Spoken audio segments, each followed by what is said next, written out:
Hello, I am Get Handler, the friend of Get Willy, and as you know, that Get Willy is on live. So here now, see, this is a Indian Lombri, Indian fox. They are running,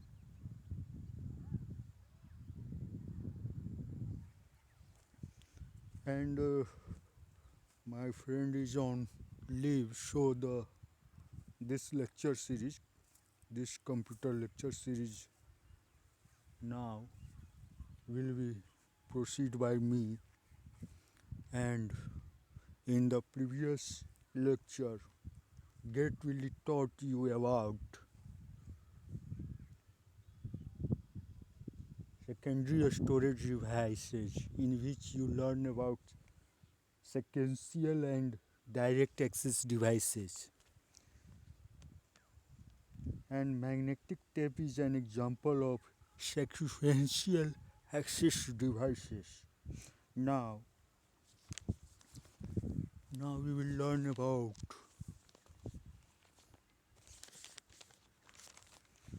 we in this lecture try to know more about the magnetic tape and its property and its construction and its storage organization. So let's start about the magnetic tape. It is a plastic ribbon, usually half inch or 1 by 4 inch wide and 50 to 2400 feet long.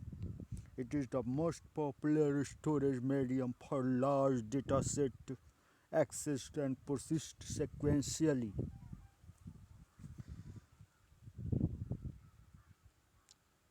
Its surface has a coating of an iron oxide or chromium dioxide that can record data by magnetization.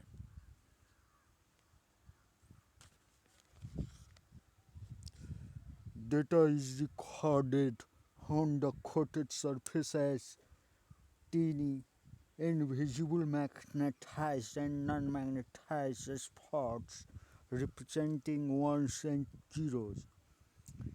Tape ribbon itself is stored in reels or in small cartridges or cassettes.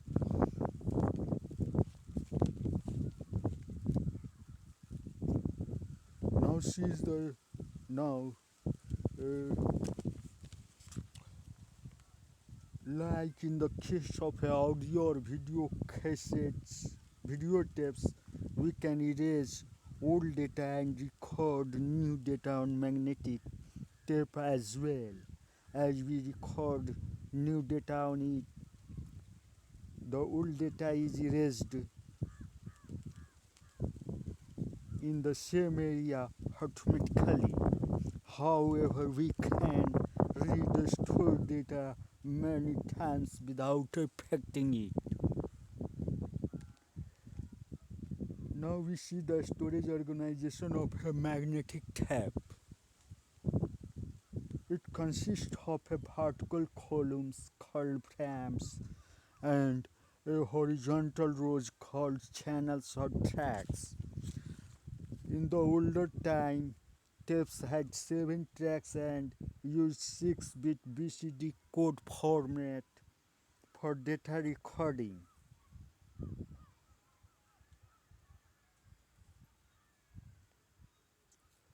Here, letter A is represented on this tape by its BCD code 110001. The first 6 tracks record the 6 bits of BCD code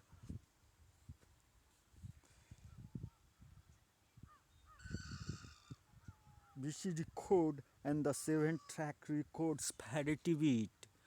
Hey, you have seen in the Avatar movie the duplicate birds, but here you are seeing the original birds of Avatar movies. See, these are the bird which is shown in the Avatar movie. See, see these are.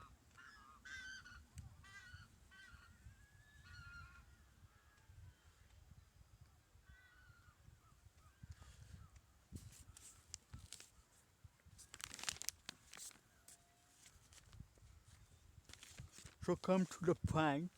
The word has gone now.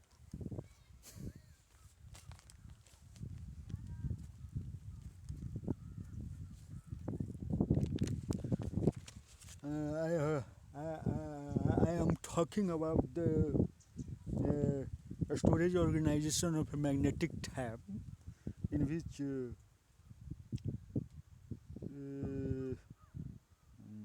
we talk about that the first six tracks record the 6 bits of BCD code and the 7 tracks record parity bit. A parity bit or check bit enables detection of errors that may occur due to loss of a bit from a string of 6 or 8 bits during data input or output operation. If the basic code for a character requires an odd number of 1 digit 1 bits such as characters 1, 2 or A in BCD, an additional digit 1 bits is added to the check bit location so that there will always be an even number of 1 bits, and it is an example of even parity. Similarly, in odd parity, the check bit is digit 0 if the total number of 1 bits for representing a character is odd and it is 1. Otherwise, now the modern timestamp have 9 tracks and use the 8-bit EBCDIC code format for data recording. The 4-track record parity bit which produces an odd parity. Notice that it represents letter A by its 8-bit EBCDIC code, that is 11000001.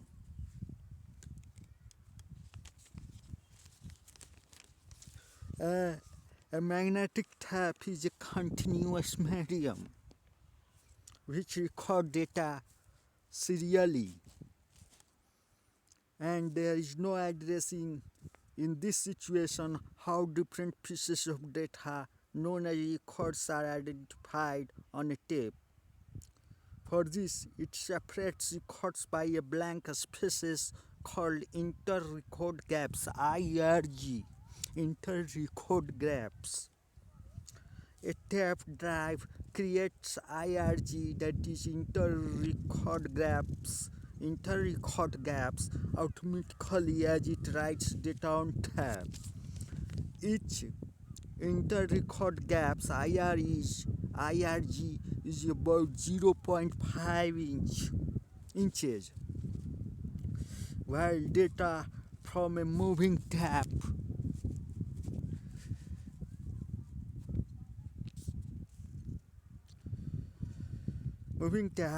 it drives a stop-step movement when it counters an inter-record gap, that is IRG.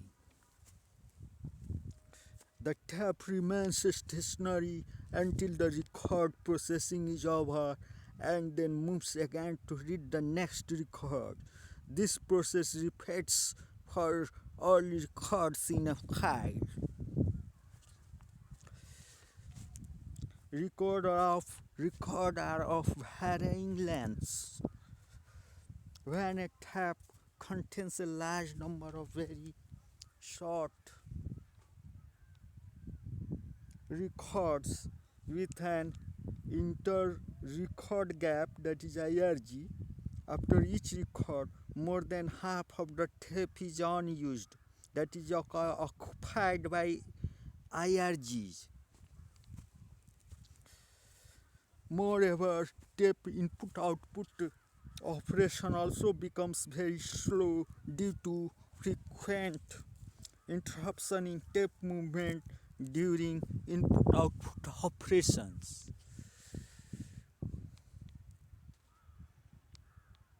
To overcome these problems, it groups record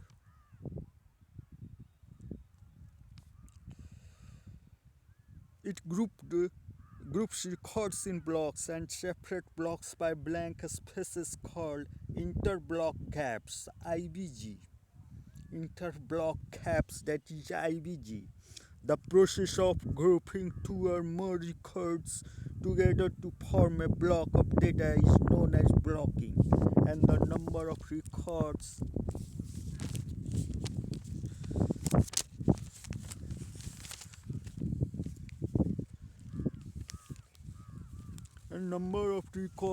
grouped together in each block is called blocking factor.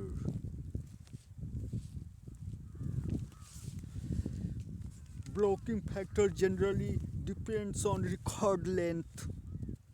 To reduce wastage of tape storage space, the rule followed generally for deciding blocking factor is a block should be at least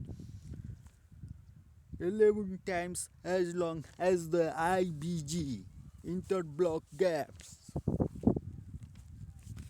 Now let's know about the storage capacity of a magnetic tape.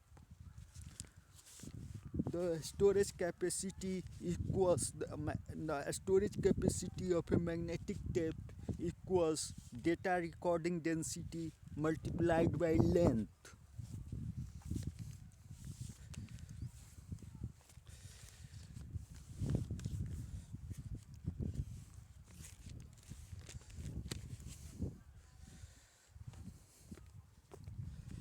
Data record density is now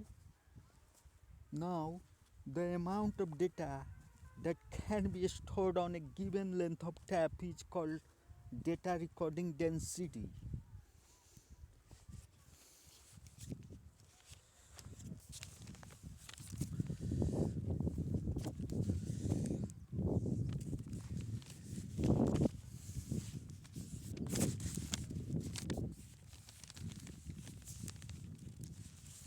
And it is measured in bytes per inch, that is BPI, that is data recording density is measured in BPI, byte per inch, or number of bytes characters that can be stored per linear inch of the tape.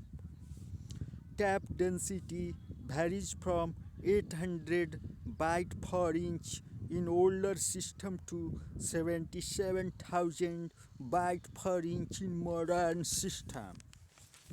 Hence, if a 2400 feet tape has a data recording density of 800 bpi, that is byte per inch, its storage capacity will be about 23 into 10 to the power 6 bytes, or 23 megabytes.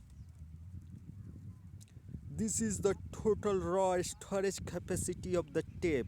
Its actual storage capacity, that is a storage available for storing user data, is much less due to use of interblock gappings, that is IBG. In fact, actual storage capacity of a tape may be anywhere from 35% to 70% of its raw storage capacity, depending on storage organization.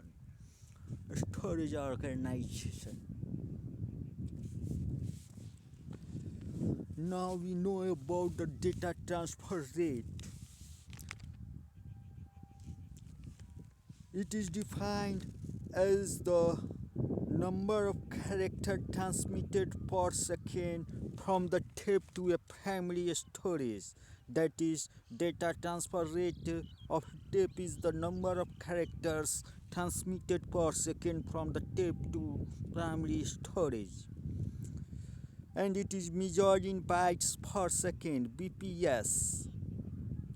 Its values depends on data recording density and the speed of tape movement under read-write conditions. Tape's speed is typically of the order of 100 inches per second. Hence, for a tape having data recording density of 77,000 byte per inch and its drive having a tape speed of 100 inch per second, the data transfer rate is about 77 lakh bytes or roughly 7.7 megabit per second, that is 7.7 MB per second. Now we know about the tape drive.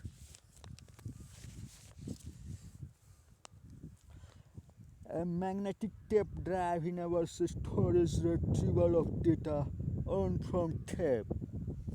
It has read and write heads. As tape ribbon passes under the read and write head, it can read and write data from to the tape by giving suitable commands to the tape drive. Like in the case of an audio tape recorder or video cassette recorder, we have to first load a magnetic tape reel or cartridge or cassette onto a tape drive attached to a computer for processing. The magnetic tape is online once we load it on a magnetic tape drive. Now the computer can use it for storage or retrieval of data. When processing is complete, we remove the tape from the tape drive for offline storage away from the computer system, and data on it becomes inaccessible until we load it again on the tape drive.